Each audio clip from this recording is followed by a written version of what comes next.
Hello दोस्तों, हम आपके लिए नेक्स्ट टॉपिक लेके आए हैं संघात प्राचाल तथा प्रकीर्णन कोण के मध्य संबंध। जो ये संघात प्राचाल होता है तथा प्रकीर्णन कोण होता है, इनके मध्य हम रिलेशन देखेंगे, क्या रिलेशन है। पहले तो मैं आपको ये बता देता हूँ संघात प्राचाल क्या होता है। देखो कि हम ये जो नाभिक होता है, इस पर हम रदरफोर्ड प्रकीर्णन में अल्फा कणों की बौछार कराते हैं।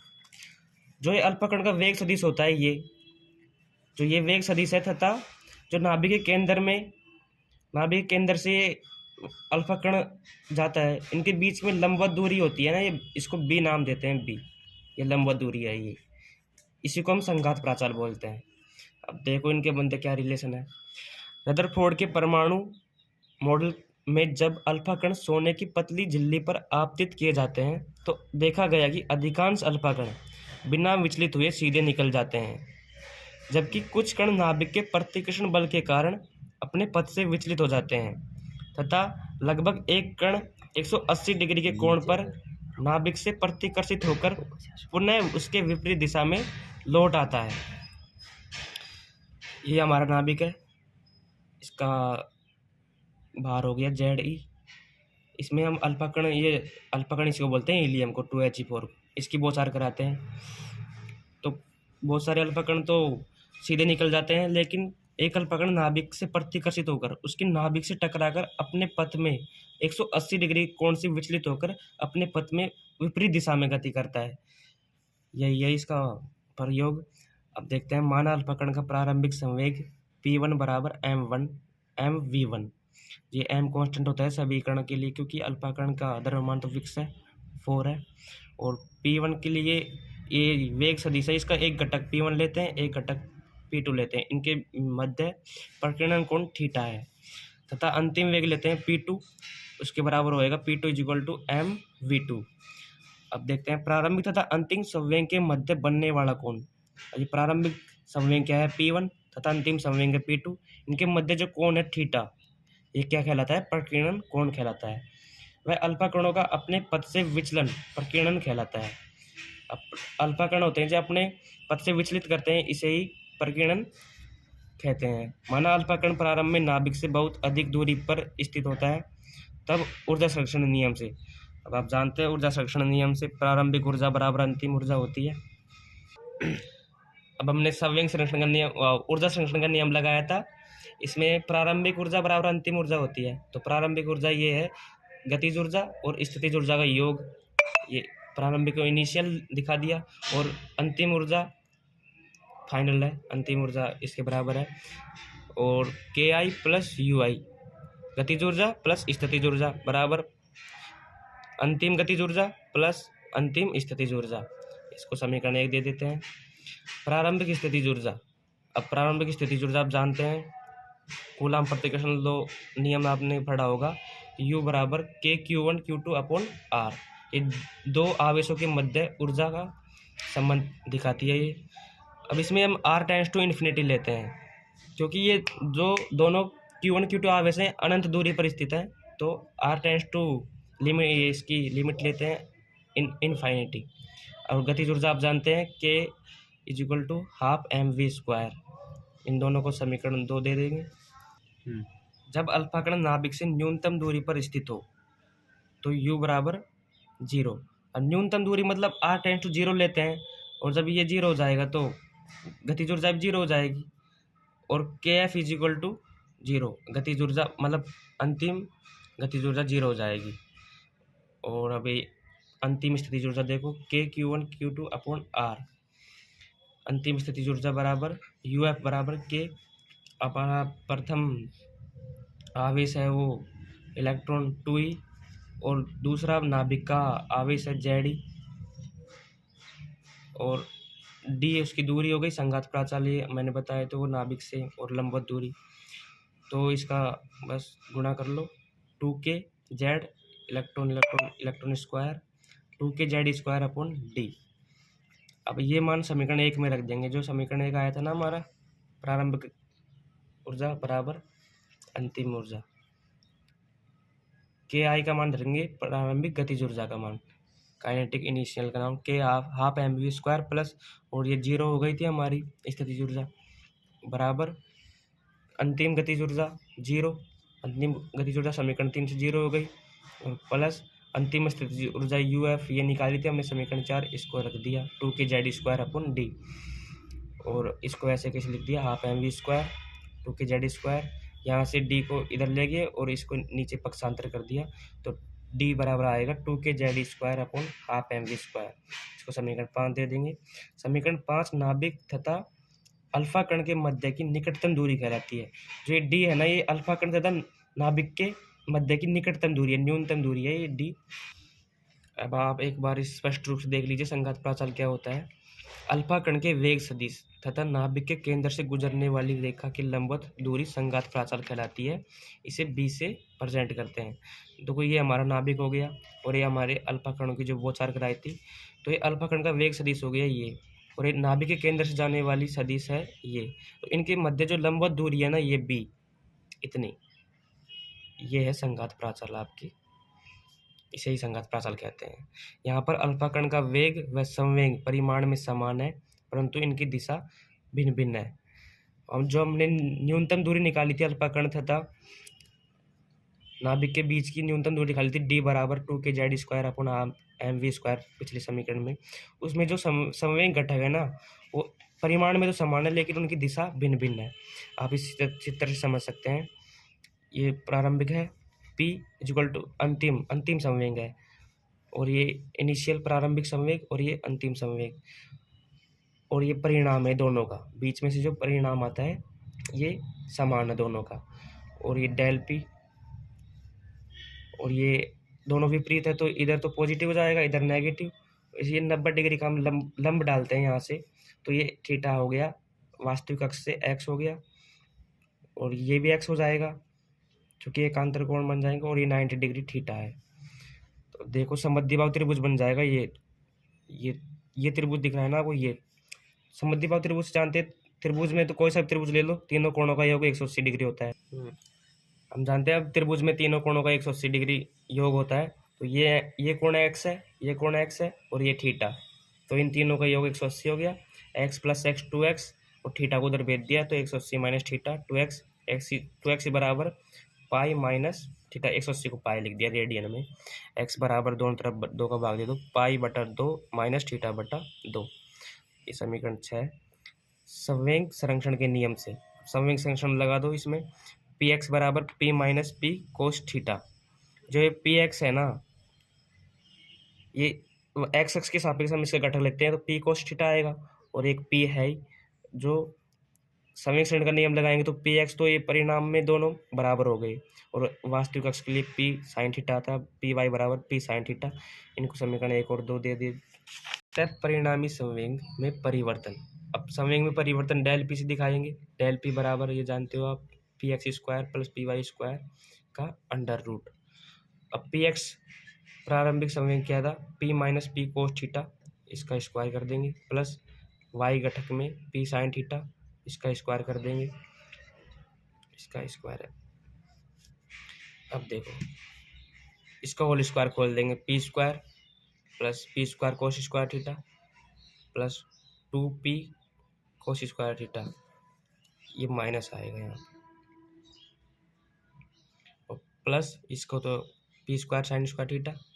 अब ये p², ये 2p² हो जाएगा, ये 2p² cos थीटा माइनस में है, और इसमें से हमने p² कॉमन ले लिया, और बचेगा क्या, इसको ऐसे कर ले दो एक स्टेप। देखो ये p² ऐसे कैसे है, प्लस इसमें से p² और इसमें से p² हम कॉमन लेते हैं, तो यहाँ बचेगा cos² थीटा, प्लस यहाँ से बचेगा sin² थीटा, और ये आपका चल ही रहा है -2p cos थीटा। अब ये जानते हो आप सर्वसमीका होती है, ये cos² theta plus sin² theta 1 होता है, तो ये तो इंटू में 1 हो गया, ये दोनों जुड़ के 2p हो गया, 2p², और ये माइनस का 2p² cos थीटा।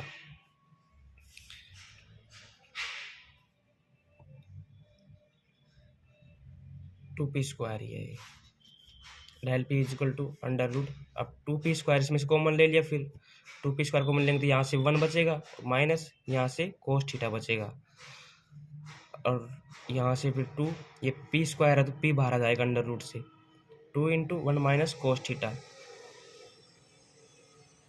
पी, ऐसे कैसे चलते रहते हैं फिर ये अंडर रूट 2।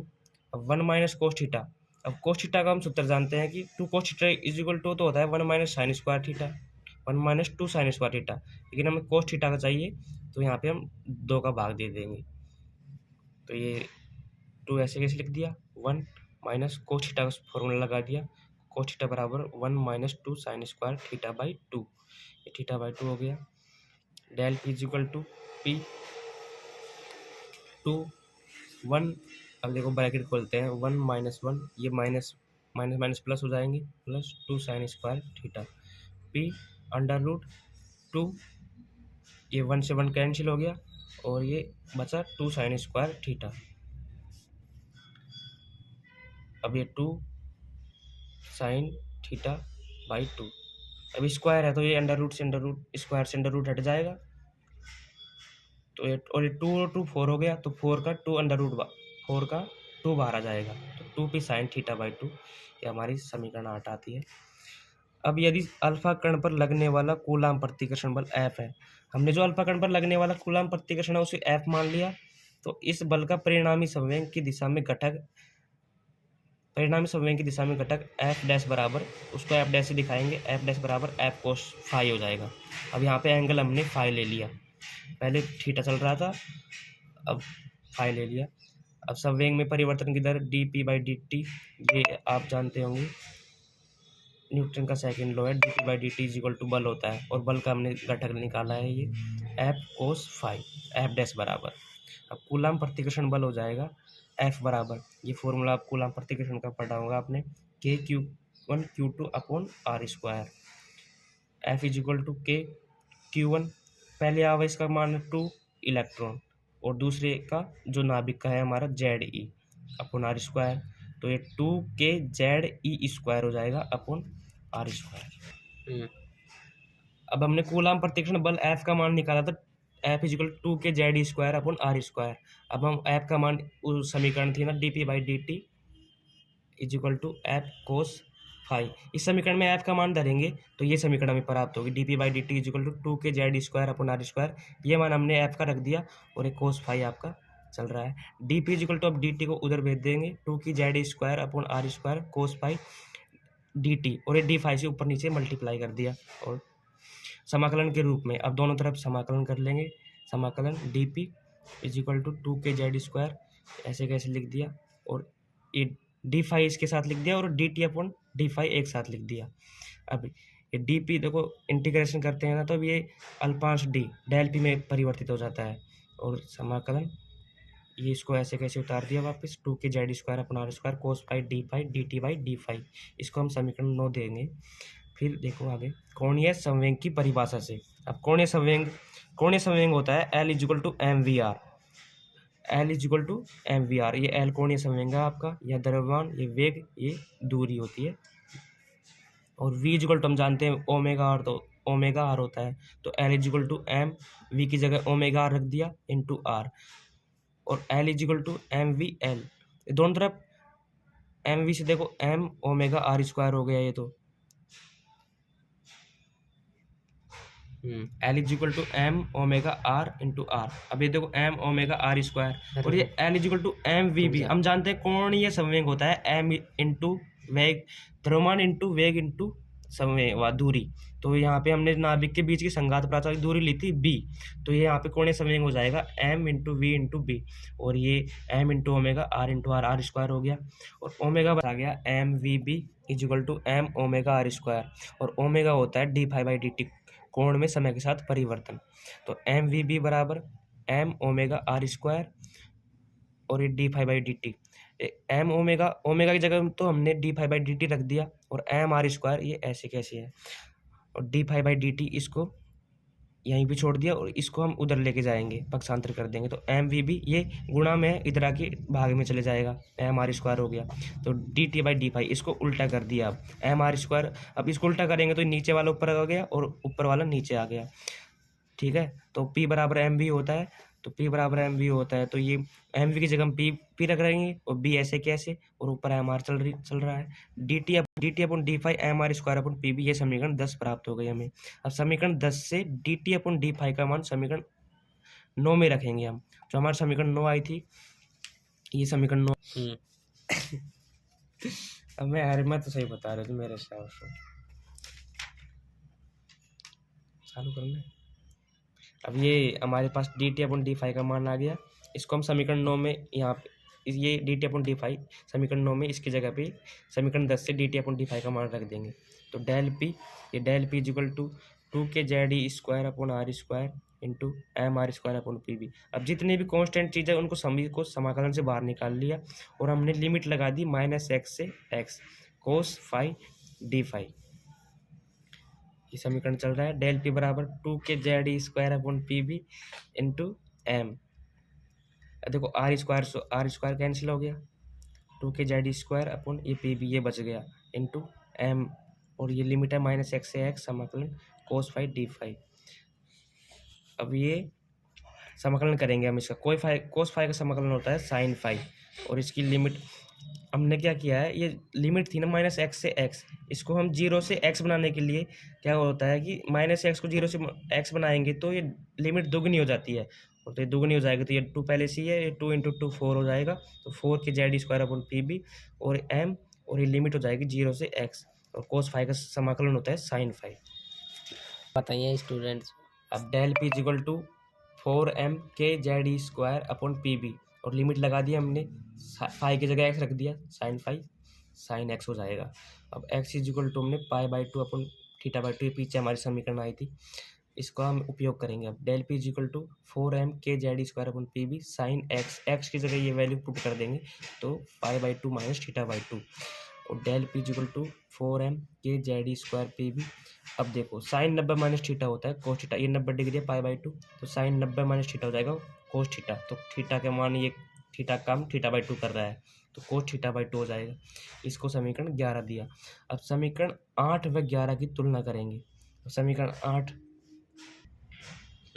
ये समीकरण 8 आपकी del P equal to P sine θ/2, और ये समीकरण 11 del P equal to 4m square upon P B cos θ/2। इन दोनों की हम तुलना करेंगे। डेल पी दोनों का LHS पार्ट बराबर है, तो यहाँ से 2p साइन θ/2 बराबर हो जाएगा 4m square upon P B cos θ/2। इसमें कोई दिक्कत नहीं होगी। और यहाँ से अब b का मान निकालेंगे, और b को इधर लेके जाएंगे और सारा ये पार्ट नीचे चले जाएगा, तो b इज इक्वल टू हो जाएगा 4m स्क्वायर कोस फाई, ये तो पूरा पार्ट ऊपर और ये पार्ट नीचे आएगा 2p स्क्वायर, ये p पहले से था और ये p यहाँ से आएगा, तो इंटू होके 2p स्क्वायर हो गया, और साइन θ/2 ये रहा आपका। तो b इज इक्वल टू, अब देखो 2 से 2 काटेंगे तो ऊपर 2 बचेगा, 4 कट जाएगा, 2m square upon p square. अब ये साइन अपॉन कोस अपॉन साइन क्या होता है, कोट होता है, तो ये कोस θ/2 अपॉन साइन θ/2, ये कोट θ/2 बन जाएगा आपका।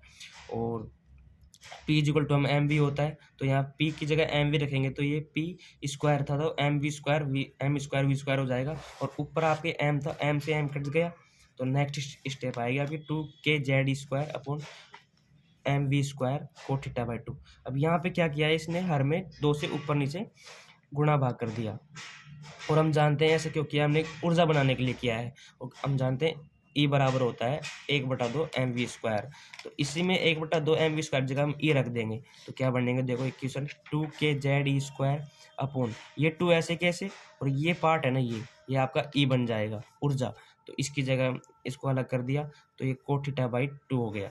अब देखो इसकी जगह हम E रखेंगे, तो 2k स्क्वायर अपॉन ये 2, और इसकी जगह E रख दिया, 2E हो गया कोट θ/2। और हमने पिछले समीकरण न्यूनतम दूरी निकाली थी d is equal to 2k square upon E, उसी का उपयोग करेंगे हम यहाँ पे। तो ये देखो ये पार्ट है ना, ये है आपकी न्यूनतम दूरी d, उसको हमने निकाली, तो बस उसकी जगह d रख देंगे, तो b is equal to d/2, इसका मान हो गया d, ये है ना ये पार्ट, ये आपका d है और नीचे 2 है, तो d/2 हो जाएगा, और ये कोट θ/2। जो हमारा ये आज का टॉपिक था संघात प्राचाल तथा प्रकीर्णन कोण के मध्य संबंध, तो हमारे पास ये संबंध आता है जो कि